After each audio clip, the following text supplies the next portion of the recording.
पुनः स्वागत, अभिनंदन, धन्यवाद इस कार्यक्रम के साथ में जुड़ने के लिए।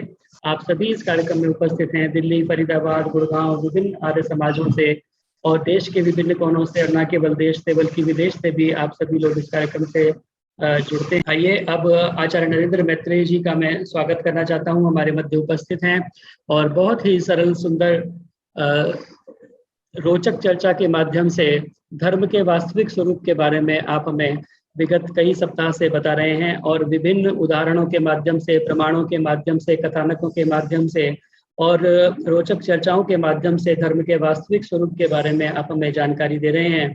पिछली बार आपने एक चर्चा की थी कि कौन 10 लोग इस प्रकार के हैं जो धर्म के तत्व को नहीं जान सकते, दश धर्मम न जानन्ति।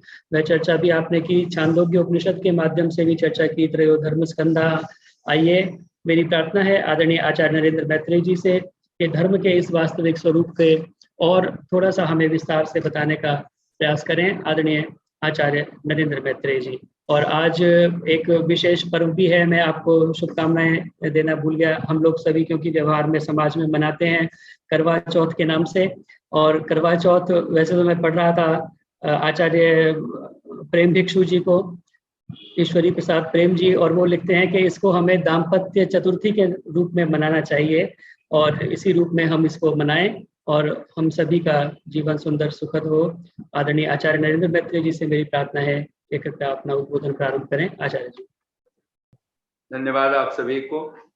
और जो चेहरे देख रहे हैं आप सब, नमस्ते माता जी, नमस्ते नमस्ते। तो आप सभी को बहुत बहुत साधुवाद, बहुत बहुत शुभकामनाएं। पूरी श्रद्धा के साथ आप सब करबद्ध होकर के बैठे। ओम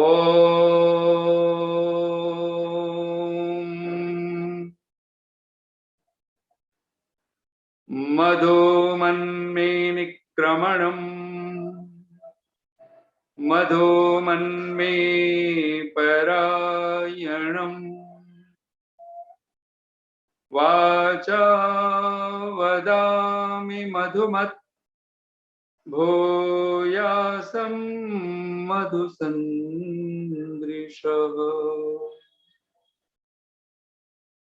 ॐ नमः शम्भवाय च मयो भवाय च नमः शङ्कराय च मयस्कराय च नमः शिवाय च शिवतराय च। ओम शांति शांति शांति। आर्य समाज फरीदाबाद नगर निगम क्षेत्र और सभी समाजें फरीदाबाद के सभी अधिकारी वर्ग, महिला समाज, पुरुष समाज, दिल्ली आदि सभी प्रांतों से उपस्थित सभी धर्मप्रिय सज्जनों, मातृशक्ति, देश से विदेश से आप सबको नमन करते हुए आइए, बहुत सुंदर हम लोग जो निरंतर चर्चा कर रहे हैं भगवान की वेदवाणी को माध्यम बना करके, ऋषियों के वचनों को माध्यम बना करके, धर्म क्या है, धर्म का वास्तविक स्वरूप। एक बात हम लोगों के मस्तिष्क में होना चाहिए, एक है रूप। रूप हम जब कहते हैं तो संसार, ये जो दृश्यमान जगत है जिसको हम आंख से देख रहे हैं। लेकिन जब हम स्वरूप शब्द लगाते हैं तो स्व माने अपना, जिसके लिए जैसे भगवान पतंजलि का सूत्र है कि जब हम समाधिस्थ हो जाएंगे, जब हम ज्ञान की पराकाष्ठा को प्राप्त कर लेंगे, पर वैराग्य की अवस्था हमें उपलब्ध हो जाए, असंप्रज्ञात समाधि में उपलब्ध हो जाए, निरुद्धावस्था हमारी चित्त की हो जाए, तो उस समय क्या होगा। तो भगवान पतंजलि का बहुत प्यारा सूत्र है, आप सब अपने मन में एक बार दोहरा लीजिए। तदा, तदा माने तब, तदा द्रष्टु स्वरूपे अवस्थानम। वहां स्वरूप शब्द सहज लिखा हुआ है। और ईश्वर कैसा है तो कहते हैं ईश्वर सच्चिदानंद स्वरूप है। तो जो स्वरूप है वो आंखों से देखने का विषय नहीं है, ये बात पक्की हो गई, वो इंद्रियों से नहीं जाना जा सकता। इसलिए परमात्मा को, आत्मा को हम लोग अतीन्द्रिय बोलते हैं, इंद्रियों से नहीं जाना जा सकता है, इसलिए वो अतीन्द्रिय है। और वो भीतर ही बैठा हुआ अंतर्यामी रूप से हम सबको जानता है, हम सबको देखता है, हमारे स्वरूप को, यानी जो हम मन में चल रहे होते हैं वही हमारा वास्तविक स्वरूप होता है। कहते हैं ना, जिसको भी देखना कई बार देखना। अभी अभी तो विजयादशमी दशानन के रूप में हमने अभी अभी मनाया है, और दशानन कहते हैं 10 आनन, आनन कहते हैं मुख को, सिर को। तो 10 आनन जिसके हैं, 10 मुख जिसके हैं, 10 कंधे जिसके हैं, उसको दशानन कहा गया, 10 कंधर कहा गया। और एक दशरथ भी है। हमने दशरथ की तरफ कभी नहीं ध्यान दिया, हमने दशानन के चित्र तो आज तक बनाए, लेकिन राम जिससे आए उस दशरथ को हम नहीं कभी याद कर पाए। ये जो 10 कंधर है वो तो ख्याल है, और ध्यान देना 10 कंधर कहाँ है, बाहर है। इसलिए हर साल हम दशानन को जलाते हैं, मिटाते हैं, फूंकते हैं उसको। लेकिन कभी बहुत प्यारे अंदाज में कह देता है, तेरा यशोगान कहीं दंभ का दर्पण तो नहीं, तेरा यशोगान कहीं दंभ का दर्पण तो नहीं, तेरी मुस्कान के पीछे कोई उलझन तो नहीं, ऐ रावण का पुतला जलाने वाले देख, तेरी डोली में किसी गैर की दुल्हन तो नहीं। और सचमुच में हम जो बाहर देख रहे हैं वही हम जी रहे होते हैं। जब रूप अगर आपको दौड़ाए, एक परवाना बना दे, जहां भी रोशनी देखी वहीं जाकर के जल मरने की बात, मकान बाहर, दुकान बाहर, कार, कोठी, बंगला सब बाहर, भीतर भी कोई मकान है। ऋषि दयानंद लिखते हैं, ये शरीर ये जीव का घर है, और इस घर की कभी उन्होंने परवाह नहीं की, इसमें हम क्या खा रहे हैं, क्या पी रहे हैं, कैसे सोच रहे हैं। सारा कर्म जो संस्कार बनता जा रहा है, जो अनादि वासनाओं से हम अनादिकाल की वासनाओं में पड़ जाने वाले हैं, उसके बारे में हमारा कोई चिंतन नहीं बनता हो, तब सोचना होगा, हमें स्वरूप का कुछ ख्याल नहीं। तदा द्रष्टु स्वरूपे अवस्थान, जब हम समाधि की अवस्था में होते हैं, जब हम परमात्मा की कृपा की अवस्था में होते हैं, और इसको बहुत आसान में कहूं, जब हम धर्म के यथार्थ स्वरूप में होते हैं, तब हम तदा द्रष्टु स्वरूपे अवस्थानम, तब हम दृष्टा बन चुके होते हैं, तब हम साक्षी भाव में बन चुके होते हैं। और ध्यान की ये सबसे बड़ी महिमा है, ध्यान हमें साक्षी बना देता है।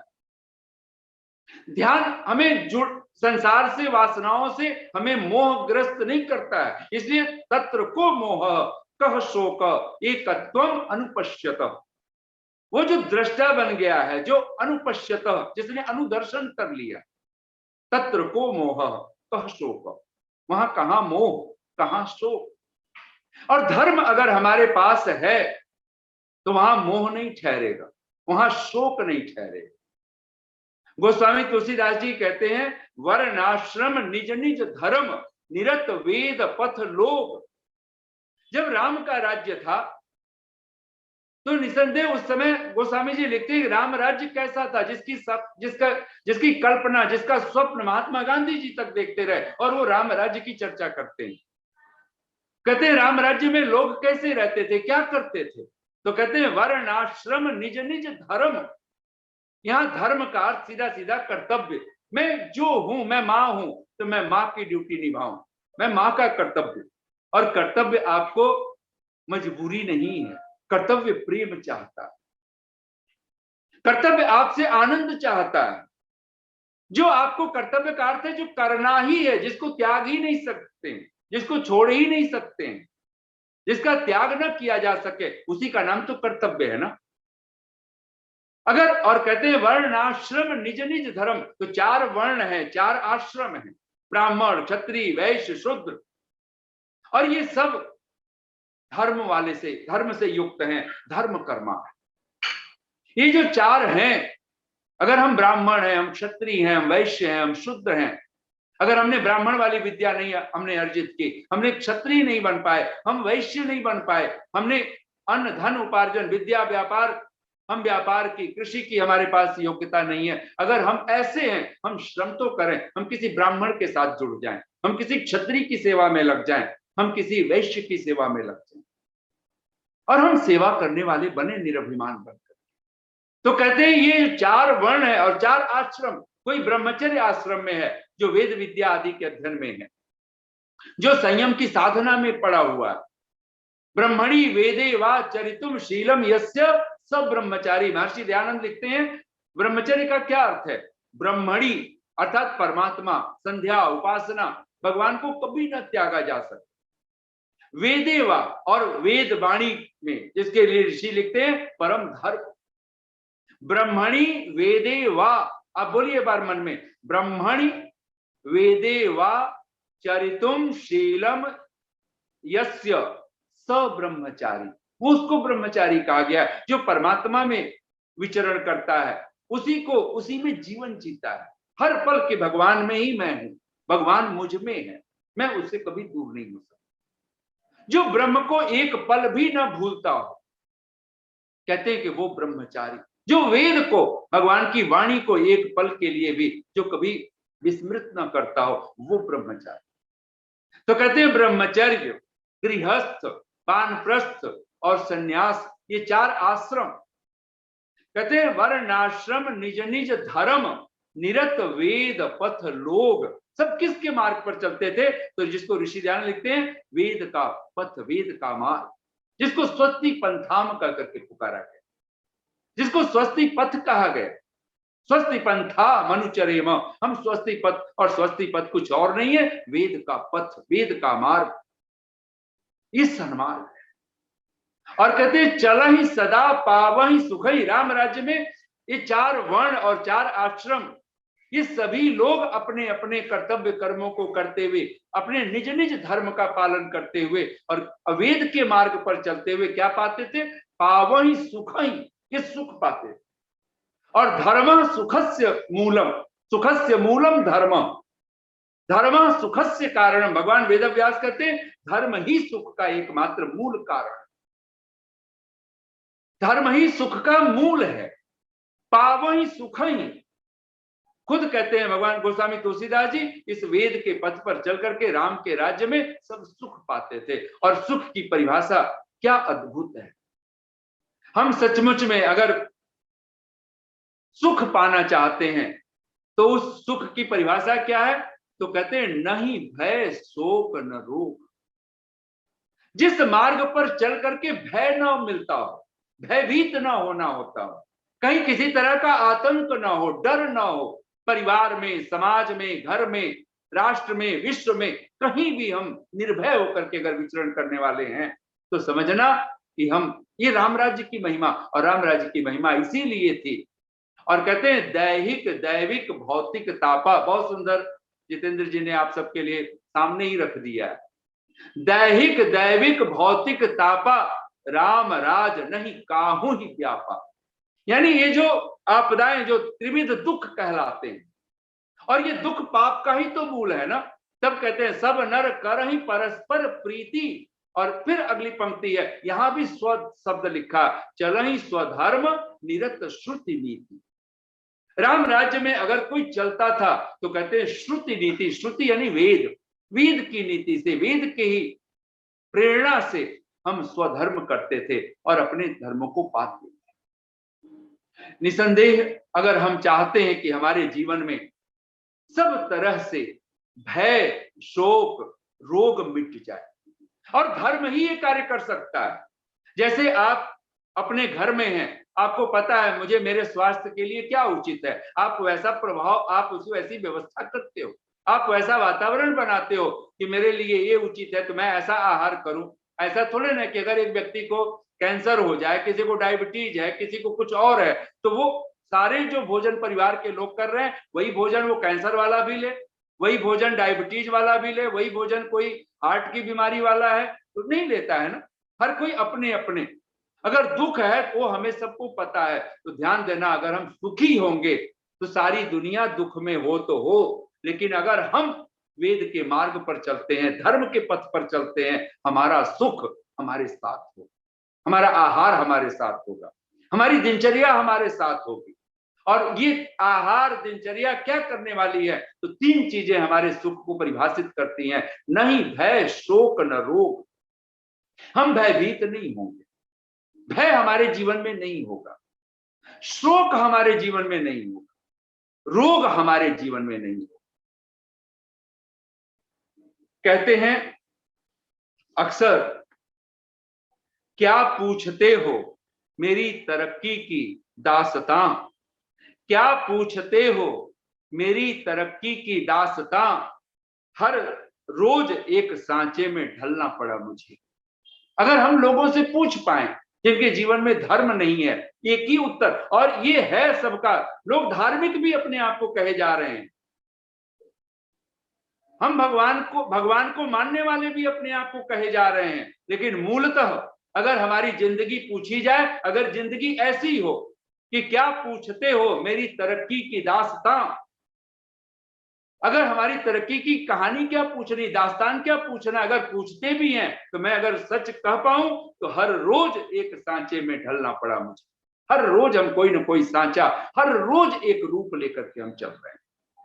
हम बहुरूपिया बन चुके हैं। तब कोई कवि बहुत प्यारे अंदाज में कह देता है, जिसको भी देखना कई बार देखना, जिसको भी देखना। राम और रावण में फर्क क्या है? राम और रावण में अंतर क्या है? रावण दशानन है, लेकिन महर्षि वाल्मीकि लिखते हैं राम दशानन नहीं है, राम दाशरथी हैं। राम ने अपने 10 इंद्रियों पर, और वो दशरथ से आए हुए हैं, दशरथ उनके पिता का नाम है, 10 पर जो सवार है, और 10 ज्ञान इंद्रियां, 10 कर्म इंद्रियां, जो इसका स्वामी बन चुका है, जो गोस्वामी बन चुका है। गो नाम इंद्रियों का है, जो अपनी गौ का, मन आदि इंद्रियों का जो मालिक बन चुका है, वो राम है। और कहते हैं राम जी के लिए गोस्वामी जी तो लिखते ही हैं, रघुकुल रीति सदा चली आई, प्राण जाय पर वचन न जाए। राम जी की तो ये नीति रही है, और ये धर्म नीति है, प्राण जाय पर वचन न जाए। प्राण जाए तो जाए, पर मेरा वचन विघात नहीं होना चाहिए। आज हम लोग इस वचन की महिमा को भी नहीं समझ सकते। हम लोग तो कहेंगे कि शरीर बचता हो, बचाना होगा। वचन का क्या है? आज वचन टूट गया, कल दूसरा वचन दे देंगे, तीसरा वचन दे देंगे। लेकिन गोस्वामी जी कहते हैं नहीं, रघुकुल रीति सदा चली आई, प्राण जाय पर वचन। धर्म का ये मूल लक्षण है। अगर हम धर्म जानेंगे, हम अपने वाणी का भी संकल्प हम तोड़ नहीं पाए। हम प्राणों को तो हथेलियों पर लेकर के घूमता है। वो कहते हैं ना, जैसे बहुत आपने सुना होगा, पुराने जमाने में तो लोग कहते थे, अरे हम तो सर पर कफन बांध के चलते हैं, मतलब मुझे मरने का डर नहीं, मैं कोई बुरा कार्य नहीं कर सकता हूं, मौत आज आए तो अभी आए, इसी क्षण आए, दुख अगर आए तो आए, पीड़ा आए तो आए, लेकिन धर्म मुझसे नहीं छोड़ा जा सकता है। और सत्य वाणी अगर हमारे जीवन से छूट गई तो धर्म छूट गया। ये कभी हम लोग कल्पना करें, क्या पूछते हो मेरी तरक्की की दास्तां, हर रोज एक सांचे में ढलना पड़ा मुझे। अगर ये जिंदगी का ढंग बनता हो तो फिर प्रश्न उठाने होंगे। और ये पंक्तियां जो मैंने बहुत पहले भी कभी बोला था, वो फिर याद कर लेने जैसा है। उठाना खुद ही पड़ता है थका हुआ बदन अपना, उठाना खुद ही पड़ता है थका हुआ बदन अपना, कि जब तक सांस चलती है कोई कंधा नहीं दे। अगर और कंधे लेने की जरूरत भी नहीं है, धर्म आपको इस विधा में खड़ा करता है। इसलिए तो ब्राह्मे मुहूर्ते बुद्धि, तो भगवान मनु कहते हैं धर्मार्थौ जानु चिंतई। हम ब्राह्म मुहूर्त में हमारी निद्रा खुले, प्रातः काल का जो समय है वो समय वो अद्भुत है।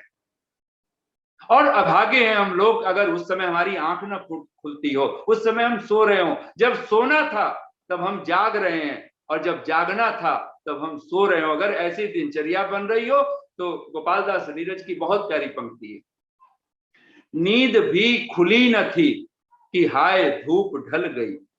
अभी तो आंख खुली भी न थी कि सांझ होने को आ गई। नींद भी खुली न थी कि हाय धूप ढल गई, पांव जब तलक उठे कि जिंदगी फिसल गई, पात पात झर गए कि शाख शाख जल गए, चाह तो निकल न सकी पर उम्र निकल गई, नींद भी खुली न थी कि हाय धूप ढल गई।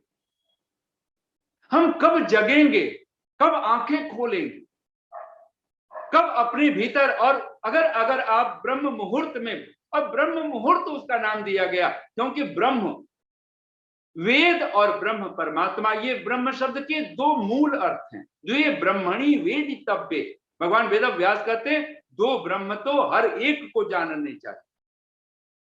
एक शब्द ब्रह्म परम चयत, एक शब्द ब्रह्म यानी वेद भगवान की वाणी, और परम चयत और जो परमात्मा है जिसने वेद को दिया है, जिसने जगत दुनिया जहान बनाई। कहते हैं शब्द ब्रह्मणि निष्णातः पर ब्रह्मादि गच्छते, अगर पर ब्रह्म को पाना है तो कहते हैं वही प्राप्त कर पाता है जो इस शब्द ब्रह्म में निष्णात हो जाता है, जो इसमें रोज स्नान करता है, निमज्जित होता है, डूबता है। अगर ब्रह्म मुहूर्त अगर हमने पकड़ लिया, प्रातः काल की संधि वेला अगर हमने पकड़ ली, अगर उस समय हम, और मनु महाराज कहते हैं धर्मार्थौ चानु चिंतित, उस समय तो दो का ही चिंतन करना है, धर्म का, अर्थ का। एक बार विचार तो उठे, धर्म क्या है, धर्म का वास्तविक स्वरूप क्या है। और हमने भगवान मनु के विधा में महर्षि कणाद को माध्यम बना करके, महर्षि देवदयानंद के महाभारत से भगवान वेदव्यास के वचनों को माध्यम बना करके, स्वयं वेदवाणी को माध्यम बना करके हम लोग पूरी चर्चा कर रहे हैं धर्म का। और एक बात हम लोगों के मस्तिष्क में आ जाए, जो बहुत आसान तरीका धर्म को समझने का है, हमारे जीवन में अगर अधर्म नहीं है तो जिस जिसको अधर्म कहा गया है वो नहीं है, तो हमारे जीवन में धर्म होगा। धर्म ऐसे समझिए जैसे कोई कुआं खोदता है पानी के लिए, तो कुआं खोदने में क्या, कुआं का क्या अर्थ है? कुआं का एक ही अर्थ है, एक एम्प्टीनेस पैदा करना, एक खाली जगह बनाना। कुआं खोदने वाला क्या करता है? व्यर्थ के कंकड़ को, मिट्टी को, पत्थर को वो बाहर कर देता है, पानी नहीं पैदा करता है। पानी कहीं से पैदा नहीं करना है, पानी है, लेकिन पानी को किसी ने ढक रखा है, कंकड़, पत्थर, कीचड़, मिट्टी। उस मिट्टी को हटा दें, एक एम्प्टीनेस पैदा करें, एक शून्य पैदा करें, एक खाली जगह, वहां प्रेम, जैसे वहां जल ऊपर उभर आता है, कहते हैं ऐसे ही जब हम एम्प्टीनेस पैदा करते हैं, जहां से काम, क्रोध, लोभ, मोह, मद, मत्सर, हिंसा, असत्य, ये चोरी, जिसको मनु महाराज धर्म के 10 लक्षण कहते हैं, धृति, क्षमा, दमो, अस्तेयम, इसका विपरीत ही तो अधर्म के 10 लक्षण कहलाएंगे। जिसको भगवान पतंजलि यम नियम कहते हैं, उसी का जो विपरीत है हिंसा है, अगर तो हमारे जीवन में यम नहीं हो सकता है। योग का पहला अंग अगर हमारे जीवन में चाहिए तो अहिंसा चाहिए, द्रोह रहित चित्त चाहिए, द्वेष रहित मन चाहिए। एक बार भीतर एक मस्तिष्क में हमारी बात बैठ जानी चाहिए, और तब अधर्म, जो अधर्म नहीं है, अगर ये हमने कंकड़ पत्थर हटाए, काम, क्रोध, लोभ, मोह, मद, मत्सर के, क्योंकि भगवान कृष्ण जब अर्जुन कहता है अथ केन प्रयुक्तो अयम पापम चरति पुरुष, हे कृष्ण, ये मनुष्य किससे प्रेरित होकर के पाप आचरण करता है? तो भगवान कृष्ण कहते हैं काम एष, क्रोध एष, रजोगुण समुद्भव, ये काम ही है, ये क्रोध ही है। ये जो काम, क्रोध, लोभ, मोह, मद, मत्सर, ये सब जब आपके जीवन से ये कंकड़ पत्थर, ये व्यर्थ के कूड़ा कचरा, ये जब विदा हो, तो कहते हैं वहां पर जो होगा उसी का नाम धर्म। और धर्म क्या करता है? धर्म हमें धन्य कर देता है। अर्थ का अर्थ है जो आपको जीवन सार्थक बना दे, हमें लगे कि जीवन धन्य हो गया, जीवन सफल हो गया। इस जीवन का सार यही है, मिल जाए भगवान किसी दिन। सबसे पहली चीज कोई अनुभूति में आनी चाहिए तो परमात्मा। परम धर्म अगर कुछ है तो परमात्मा ही तो है, उसकी वाणी ही तो है। इसलिए ऋषि दयानंद सत्यार्थ प्रकाश लिखे, अथवा उनकी कोई छोटी से छोटी पुस्तिका आप पढ़िए, सबसे पहले वो जब प्रारंभ करते हैं, सबसे पहले अगर किसी का जिक्र करते हैं तो ऋषि दयानंद ईश्वर की बात करते हैं। अगर ईश्वर उनकी परिभाषा में, उनके ग्रंथ में सबसे पहला ईश्वर नहीं बनता है तो फिर वो मानो शब्द ही, वाक्य ही आगे उनका नहीं बढ़ता।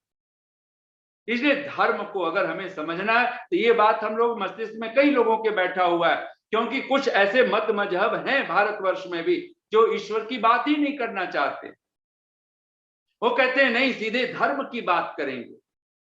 आप धर्म फिर बेबूझ पहेली होगी, वो धर्म नहीं होगा, धर्म के नाम पर फिर पाखंड चलता है। अगर सत्य स्वरूप नहीं है हमारे पास में, ईश्वर ही नहीं है, अगर हम माता पिता को ना समझ पाए, मूल तो माता पिता है ना, अगर माता पिता ही हमारे परिवार में उपेक्षित हो और फिर हम कहें कि हम अपने परिवार को बहुत सुंदर संस्कार देंगे, शिक्षा देंगे, हम दो हमारे दो, और उसमें हम दो हमारे दो में माता पिता ना हो, दादा दादी ना हो, आपके पितर ना हो, तो फिर जैसे वो परिवार होगा कल्पना कर सकते हैं, ठीक वैसे ही जिस धर्म में ईश्वर ना हो, और वो ईश्वर कैसा, वो कहीं काबा काशी में बैठा हुआ नहीं, वो ईश्वर नहीं जो आसमानों पर कहीं रहता हो, वो ईश्वर जो आपके हृदय में ही विद्यमान, जो एवरीवेयर, जिसके लिए समवेयर की दृष्टि छोड़नी पड़ेगी, कहीं है का ख्याल छोड़ना पड़ेगा।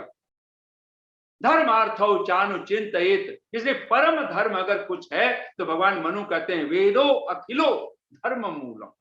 हम वेद को क्यों मानते हैं और वेदों पर श्रद्धा क्यों करें? ऋषि दयानंद की सबसे महती देन क्या है अगर हमारे पास, तो वेद ही तो दिया उन्होंने। और वेद क्यों, क्या है, किस लिए श्रद्धा करें? क्योंकि वो कहते हैं ये भगवान की वाणी है। और आज तो विश्व में सिद्ध हो चुका है, धरती पर कोई ही शायद विचारक हो जो वेद को हजारों वर्ष ईसा पूर्व न कहता हो। मैक्स मूलर कोई 14 वर्ष ईसा पूर्व कहता है, ईसा के बीच में तो नहीं कहता ना, 1400 वर्ष पूर्व कहता है। कुछ और विचारक हैं जैकबवादी हुए, वो लोग कहते हैं कि नहीं, कोई 4500 वर्ष पूर्व ईसा पूर्व। बाल गंगाधर तिलक कोई 6000 वर्ष पूर्व की बात करते हैं, उन्होंने जो एविडेंस इकट्ठे किए वो 6000 की बात करते हैं। और भी चिंतक हुए, कोई 20-25 हजार की बात करते हैं, लेकिन हम लोग तो जानते हैं कि जब से इस सृष्टि पर मनुष्य आया है तभी से वेद आया। और आज तो पूरे वर्ल्ड में कहा जाता है ओल्डेस्ट बुक अगर कोई है तो वो ऋग्वेद, वो वेद है। और जिन्होंने भी वेदों का, ये ग्रंथों का, उपनिषदों का जिन्होंने भी अध्ययन किया, स्वाध्याय किया, आप कल्पना नहीं कर सकते कि वो लोग कैसे अभिभूत हो गए।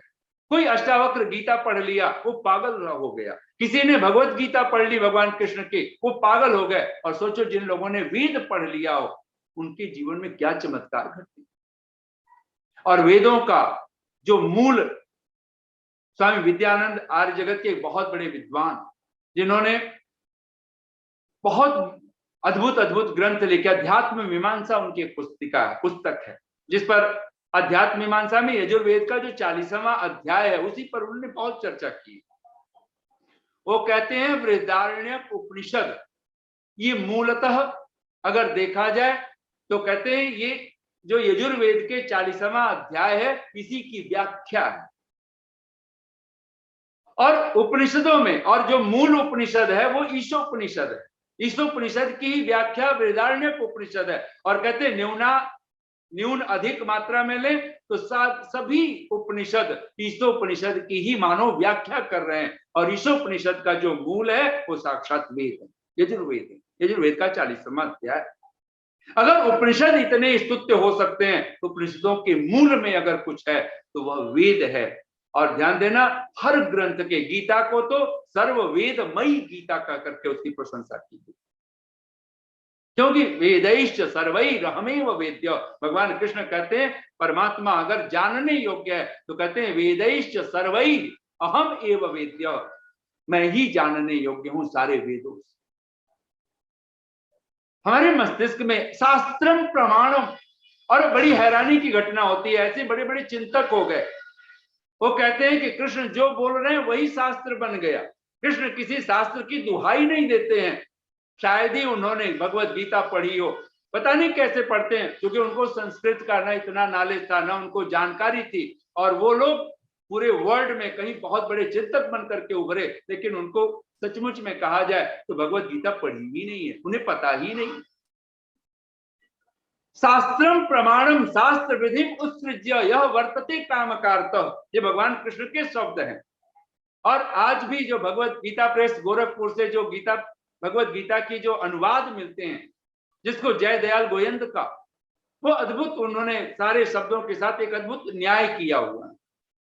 हम लोग पढ़ते हैं आज, और पूरे वर्ल्ड में जिन्होंने भी भगवत गीता का अर्थ किया है, भाष्य किया है, जरूर कहीं ना कहीं उसके पीछे उनके पक्षपात है, उनकी दृष्टि है अपनी। लेकिन जय दयाल गोयंद का बहुत मात्रा में, अगर उनको कहें तो हम लोग अपने वैदिक परिप्रेक्ष्य में देखें तो कोई करीब करीब 98% कह दें, 1-2% को छोड़ दें, तो उतना उन्होंने भी उसके साथ न्याय किया हुआ लगता है।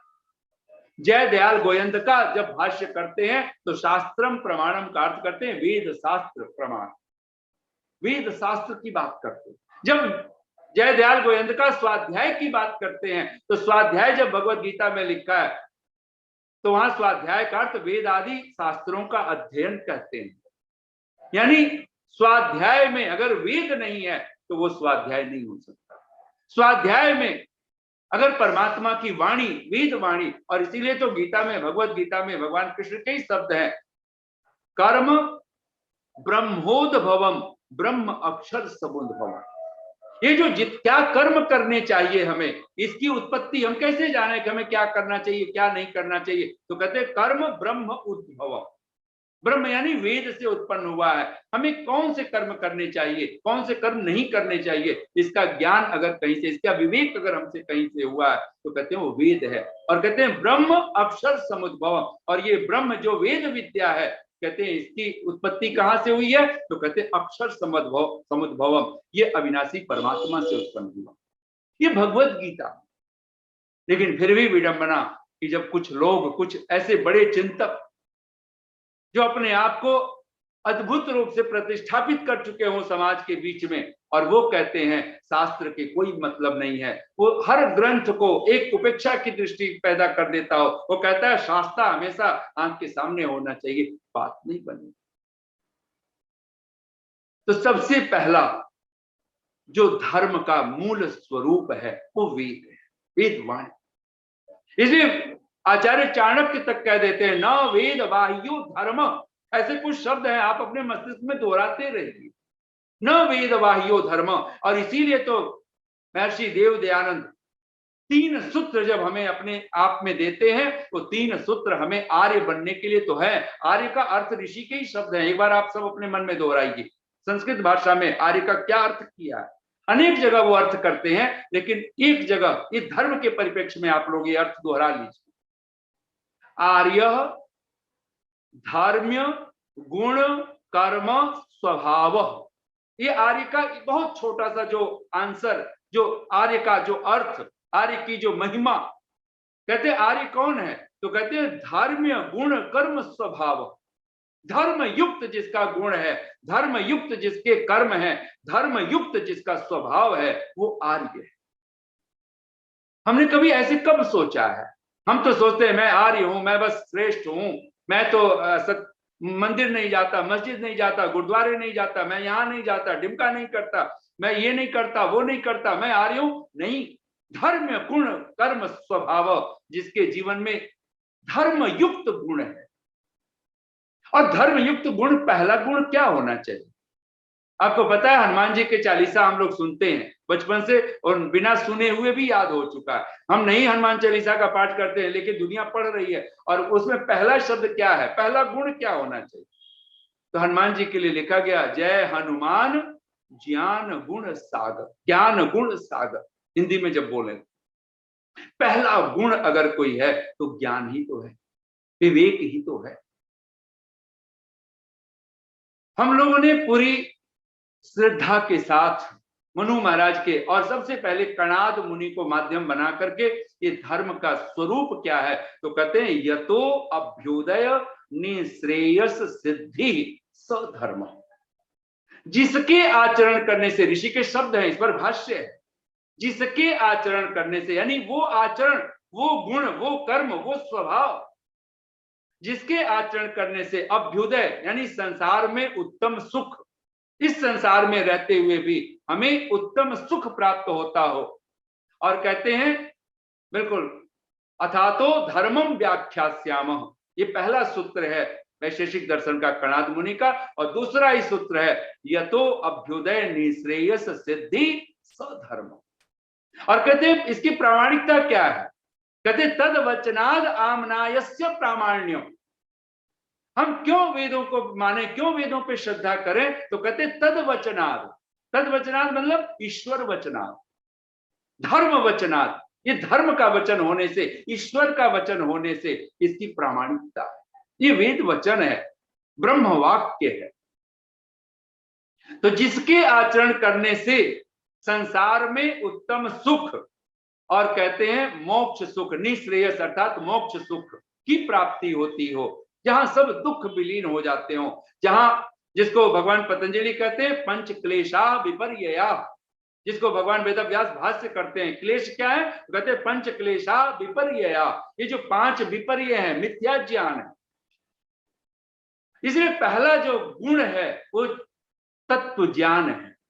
अगर हमें ठीक ठीक पता चल गया, हमें पाना कैसे है। एक दिल का दर्द है, एक दिल का दर्द है कि रहा जिंदगी के साथ, एक दिल का दर्द है कि रहा जिंदगी के साथ, एक दिल का चैन था कि सदा ढूंढते रहे। अगर ये जिंदगी बन रही हो, हमारे पास सब मकान, दुकान, कार, कोठी, आउटर वेल सब खड़ा कर लिया, लेकिन फिर भी सारी जिंदगी लगता है एक दिल का दर्द ये सारी जिंदगी के साथ रह रहा, दर्द खत्म ही ना हो रहा। इस संसार में भी सुख वो हमें ना मिलता हो, और मोक्ष सुख जहां पे सब क्लेश विदा हो जाते हो, अविद्या, अस्मिता, राग, द्वेष, अभिनिवेश, ये जो 5 क्लेश हैं। और सबसे खास करके अगर कहा जाए तो मृत्यु दुखम महादुखम, जो अभिनिवेश है, जो महादुख कह करके जिसको पुकारा गया, अगर ये अभिनिवेश, ये मृत्यु का दुख अगर जीवन में बना हुआ है, इसका अर्थ है हमारे जीवन में तत्व ज्ञान नहीं। जिसको धर्म, गुण, कर्म, स्वभाव, तो सबसे पहला जो गुण होना चाहिए धार्मिक व्यक्ति के भीतर, वो ज्ञान का, ज्ञान का, विवेक का, प्रज्ञा, और ये जीवन का हमारा ढंग। एक दिल का दर्द है, एक दिल का दर्द है कि रहा जिंदगी के साथ, एक दिल का चैन था कि सदा ढूंढते रहे। सारी जिंदगी दिल का चैन ढूंढ रहे हैं। हम लोग एक मजाक सुनते हैं ना कि एक ट्रेन में कोई एक बच्चा वो ऊपर की बर्थ पर वो लेटा हुआ है, और वो कोई हर 5-5 मिनट पे वो उतरता है, वॉशरूम जाता है, और फिर आकर के फिर अपने बर्थ पर पहुंचता है। तो जो नीचे लोग बैठे हुए थे वो बड़े परेशान हो गए, बोले बार बार बच्चा जो हर 5 मिनट 10 मिनट पे उतरता है अपनी बर्थ से, फिर ये सबको और अच्छा नहीं लगता है। तो अंत में एक हास्य है ये, तो लोगों ने पूछ लिया उस बच्चे से, बच्चा भी कोई बच्चा नहीं था, इतना बहुत छोटा, उसने कहा कि बेटे क्या तुझे चैन नहीं है? उसने कहा नहीं, चैन तो है, बस खुलती नहीं है, वॉशरूम जा रहा है, वो बच्चा है जो ठहरा। हम भी कब चैन पाएंगे, कब दिल का सुकून?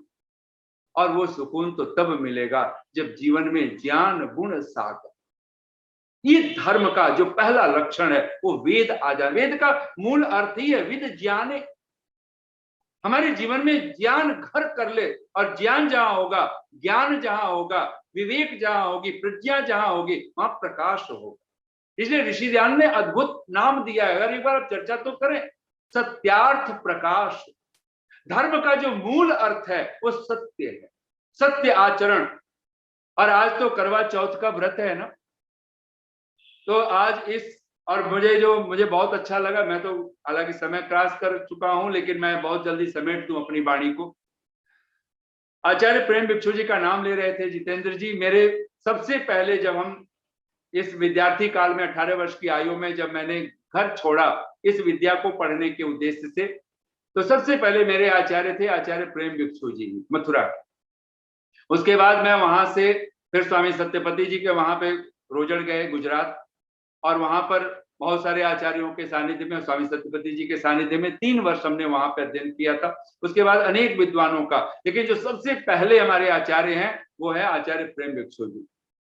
तो बड़ा अद्भुत रूप से उनका चिंतन होता था। तो बिल्कुल ठीक लिखते हैं, इसको दाम्पत्य चतुर्थी तिथि है तो दाम्पत्य चतुर्थी लिखना चाहिए, क्योंकि पति पत्नी का प्रेम। लेकिन मैंने सुना है एक मजाक कि बोले कि अगर एक स्त्री अगर सीधी सादी हो तो उसको क्या कहेंगे, क्या कहते हैं लोग? तो बोले कि कहते हैं गऊ है, गाय है। अगर एक महिला सीधी सादी हो तो एकदम सीधे मुंह से निकलता है, अरे ये तो गऊ है, ये तो गाय है। बोले अगर पुरुष सीधा साधा हो तो उसको क्या बोलते हैं? बोले गधा है, गधा है। ये एक मजाक भले, लेकिन जीवन में ऐसा ढंग बन रहा हो, एक दूसरे को हम इसी उपेक्षा से देखते हो। हम लोग, आज भी मैं बोल रहा था कहीं पर, हमने कहा सचमुच में अगर पति पत्नी के बीच, महाराज भर्तृहरि तो कहते हैं धैर्यम यस्य पिता क्षमा च जननी शांतिश्चिरम गेहिनी सत्यम मित्रम दया च भगिनी भ्राता मनः संयम शय्या भूमि तलम दिशोपि वसनम ज्ञानामृतम भोजनम येते यस्य कुटुंबिनो वद सके कस्माद भयम योगिनः। कहते हैं ऐसे जिसके परिवार हो उस योगी को कैसा भय। एक तो यह है कि धैर्य जिसका पिता है, और मुझे जो दिखाई दिया, एक दूसरा व्याख्या कर लीजिए, पिता में और कोई गुण हो या न हो, लेकिन पिता में धैर्य का गुण होना चाहिए। तो पिता के पास पैसा हो कि ना हो, लेकिन पिता में धैर्य हो, पेशेंस। धैर्यम यस्य पिता क्षमा च जननी, मां क्षमा मां है, ये तो ठीक है, लेकिन सचमुच में अगर मां के भीतर और कोई गुण हो या न हो, लेकिन मां में एक गुण चाहिए, वो क्षमा का गुण, सहनशीलता। क्षमा का अर्थ होता है क्षमु सहने, सहनशील है। अगर, और मां से बढ़कर के सहनशील कौन हो सकता है? इस धरती को मां की भूमिका दी गई है, उपमा दी जाती है। धैर्यम यस्य पिता क्षमा च जननी शांतिश्चिरम गेहिनी, और सारे शब्दों की व्याख्या नहीं करता मैं। शांतिश्चिरम गेहिनी कहते हैं अगर गेहिनी गृहिणी पत्नी का अगर कोई गुण हो तो लोग कहते हैं पत्नी में ये गुण होगा तो पति प्रभावित रहेगा, पति बस में रहेगा। हजार हजार लोग उपाय करते जा रहे हैं, कोई पत्नी को बस में करने के लिए, कोई पति को बस में करने के लिए, लेकिन मूलतः कहते हैं कि पत्नी के अंदर और कोई गुण हो या ना हो, कोई बहुत अच्छा खाना बनाना जाने कि न जाने, कोई फर्क नहीं पड़ता। कोई बहुत उसके अंदर योग्यता और दूसरी हो या ना हो, लेकिन एक योग्यता अगर गेहिनी में है, पत्नी में है, और वह है शांतिश्चिरम गेहिनी, जिसकी चीर शांति। यानी अगर पत्नी ऐसी हो कि जो आपको जो वचन बोले वो शांतिदायक हो, अन्यथा ऐसी ना हो कि वो पंखा तो जल रही हो, ऊपर से पंखा चला, लाइट चली गई। पुराने जमाने में जब लाइट वाइट इतने बिजली गांव आदि में नहीं होते थे तो लोग पंखा जलते थे। आजकल भी आपने देखा होगा मंचों पर साधु संत अपने चमन डुलवाते रहते हैं। आजकल जब जरूरत नहीं है, पंखे, बिजली आ गई है, लाइट हो गई है, लेकिन 2 सेवक लगे रहेंगे चमन डुलाने के। मंदिरों में भगवान की मूर्तियों के आगे चमन डुलाए जा रहे हैं। आज आप जानते हो ग्रंथों के आगे, अब मैं नाम लिया नहीं जा सकता है, आजकल क्या उपद्रव कब किसकी बातों पे हो जाए, लेकिन चमन डुलाए जा रहे हैं। और पत्नी चमन डुलाए जा रही है और धीरे धीरे मीठे मीठे स्वर में और बोल रही है कि जेठानी ने ये कर दिया, देवरानी ने ये कर दिया। तब ज्वाइंट फैमिली होती। कहा नहीं, शांति स्थिरम गेहिनी, सचमुच में अगर पत्नी है, और इसी को वेद कहता है जाया पत्ते मधुमतिम वाचम वदतु शांतिमा। कोई पत्नी अगर पति की आयु बढ़ाना चाहती है, उसको भूखे रहने की जरूरत नहीं है। हाँ, करे उपवास, करे व्रत, कुछ दूध पी के, कुछ खान पान करके कुछ ऐसी करती है, उसमें इसके खंडन नहीं किया जा सकता। लेकिन एक बात तो हो, वो 365 दिन में 364 दिन क्या कर रही है पति के साथ, ये बड़ा महत्वपूर्ण है। पति क्या कर रहा है पत्नी के साथ, ये बड़ा महत्वपूर्ण है। आजकल पति पत्नी तो व्रत रखे ना रखे, आजकल होने वाले पति, होने वाली पत्नियां, वो आजकल एक करवा चौथ का व्रत उनके बीच में बहुत ज्यादा प्रसिद्ध हो रहा है। वो व्रत रख रहे हैं, दोनों भूखे रह रहे हैं, हम एक दूसरे की आयु बढ़ाएंगे। आयु बढ़ाओगे सचमुच में तो उसके लिए शांति स्थिरम। और धर्म का तो मूलतः सूत्र है, कोई ऐसा वाक्य ना बोलिए जिससे पति आग बबूला हो जाए। कोई ऐसा वाक्य मत बोले, क्योंकि पत्नी क्यों, एक मूलतः आप सबको पता है पति रहेगा तो हम सुहागन कहलाएंगे, पति ही तो नहीं है, आज हम सुहाग नहीं कहला पाते हैं। लेकिन आज मैं एक बात और कहूं, रामकृष्ण परमहंस मां शारदा से बोला था उन्होंने, मां शारदा रो रही थी, रामकृष्ण परमहंस को कैंसर हो चुका है गले, प्राण छूटने वाले हैं, तो मां शारदा जब रो रही थी तो रामकृष्ण हंस पड़े और बोले कि तू भी रोती है। उसने कहा कि अब आप नहीं रहेंगे तो रोना तो आएगा ना, अब मैं वैधव्य धारण कर लूंगी, आप नहीं रहेंगे मैं विधवा हो जाऊंगी। तो कहते हैं कि रामकृष्ण बोले कि तू क्या इस शरीर को ही रामकृष्ण समझती है या कुछ और? अगर इतने दिनों में, और एक बात मैं तुझसे कहूं, अगर तू शरीर को ही रामकृष्ण समझती है तो रोना, बन जाना विधवा, लेकिन एक बात मैं तुझसे कहूं, मैं कभी मरने वाला नहीं, मैं वो हूं और मैंने तुझे बताया है मैं कभी मरूंगा नहीं। और कहते हैं कि इतिहास इस बात का साक्षी है कि रामकृष्ण परमहंस की मृत्यु के बाद भी मां शारदा ने वैधव्य, वो तो हमेशा ही वो व्हाइट कपड़े पहनते थे, लेकिन कभी अपने वो विधवा का लिबास ऐसा कुछ नहीं बनाया, वैसा कोई रहन सहन नहीं बनाया। सचमुच में हम जीवन, और राम जी और कबीरदास तो बहुत प्यारा शब्द बोल देते हैं, मैं तो हूं अपने राम की बहुरिया। भक्त तो कह देता है परमात्मा ही मेरा मालिक है, मैं ही उसका वधू हूं, सचमुच में परमात्मा। और हम भी 16 श्रृंगार कर लें, और वो 16 श्रृंगार अगर भगवान पतंजलि के शब्दों में बोले तो मैं शब्द समेट रहा हूं बहुत जल्दी, 5 नियम, 5 यम, 5 नियम, 10 हो गए। 16 श्रृंगार आप योगी का देख लीजिए, 16 श्रृंगार आपको स्वरूप दर्शन होगा, जहां तदा दृष्टु स्वरूपे अवस्थानम, हम उस आत्म स्वरूप को उपलब्ध कर लेंगे। और वो स्वरूप कैसे मिलेगा? 5 यम, अहिंसा, सत्य, स्तेय, ब्रह्मचर्य, अपरिग्रह, 5 नियम, शौच, संतोष, तपस, स्वाध्याय, ईश्वर प्रणिधान। और कहते हैं अब इसके बाद 10 के बाद अब गिनिए 6, आसन, प्राणायाम, प्रत्याहार, धारणा, ध्यान, समाधि। समाधि तो ऐसे है जैसे कोई मंगलसूत्र पहन लिया, और समाधि ऐसे जैसे मांग भर ली हो, समाधि ऐसे है जैसे घूंघट का पट खुल गया हो, सीधे परमात्मा के समक्ष हो हम। और ये 16 श्रृंगार है जो योगी करता है, और सचमुच में परमात्मा हमसे भी चाहता है हम धर्म के राह पर अगर चलें, और इस धर्म के राह पर धृति, क्षमा, दमो, अस्तेयम, शौचम, इंद्रिय निग्रह, धीर, विद्या, सत्यम, अक्रोधो, दशकम धर्म लक्षणम। और धर्म अगर इस भांति हमारे जीवन में आता है तो निसंदेह हमारे नाम उन 10 में नहीं होंगे जो धर्म को नहीं जान पाते हैं। हम मत्तः नहीं होंगे, हम उन्प्रमत्तः नहीं होंगे, हम प्रमादी नहीं होंगे, हम उन्मत्तः नहीं होंगे, उन्मत्त नहीं होंगे, हम श्रांत, हम थके हुए नहीं हो सकते हैं, हम बुभुक्षित, हम भूखे नहीं होंगे, हम त्वरमाण, हम जल्दबाज नहीं होंगे। ऐसे सारे अर्थ लगा दीजिए और आपको लगेगा लुब्ध, त्वरमाण, भीत, क्रुद्ध, कामी, ये सारे लक्षण आपके जीवन में, तब हम पता चलेगा कि ये 10 में मेरा नाम नहीं है, और तब हमें लगेगा हम धर्म के पर्याय बन चुके हैं। आइए मैं अंत में 2 पंक्तियां कहता हूं, वाणी को विराम दे रहा हूं, क्योंकि समय मुझे मन में तो था कि मैं कुछ पंक्तियां लंबी बोलूं, लेकिन 2 पंक्तियां कहते हुए, और ये निगेटिव है लेकिन फिर भी हम पॉजिटिव बनाएं, क्योंकि ये याद रह जाता है। आज भी देखते हैं समाज, नाम तो है समाचार, लेकिन वो है निगेटिव, तो समाचार तो है नहीं, सम शब्द हटा देना चाहिए उसके आगे से, तो और आचार भी नहीं है, तो कहीं ना कहीं अत्याचार, कदाचार, दुराचार को ही आज न्यूज बना करके परोसा जा रहा है, अन्यथा आज लिखना पड़ता है सुसमाचार।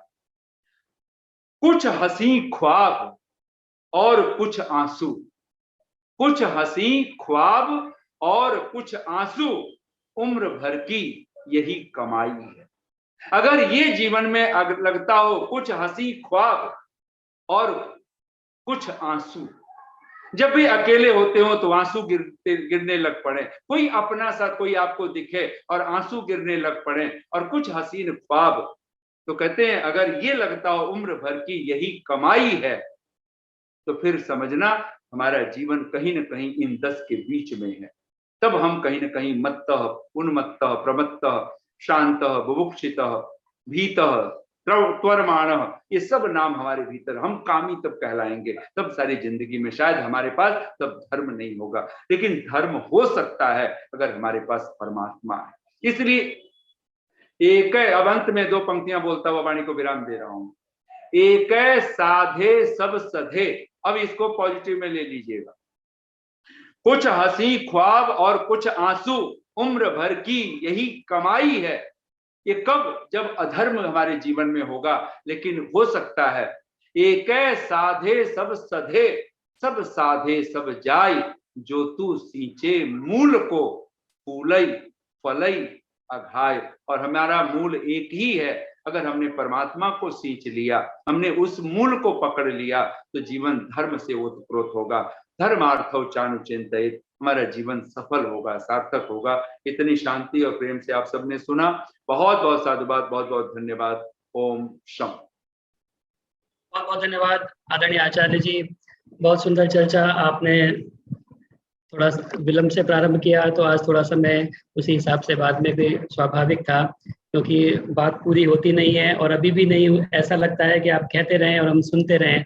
अभी जैसे भूमिका ही आपने बनाई है और अभी मूल विषय पर धीरे धीरे भी आ रहे हैं। तो बहुत सुंदर चर्चा आपने, बहुत सुंदर प्रसंगों के माध्यम से, प्रमाणों के माध्यम से और विभिन्न सूत्रों के माध्यम से आपने की। बहुत धन्यवाद।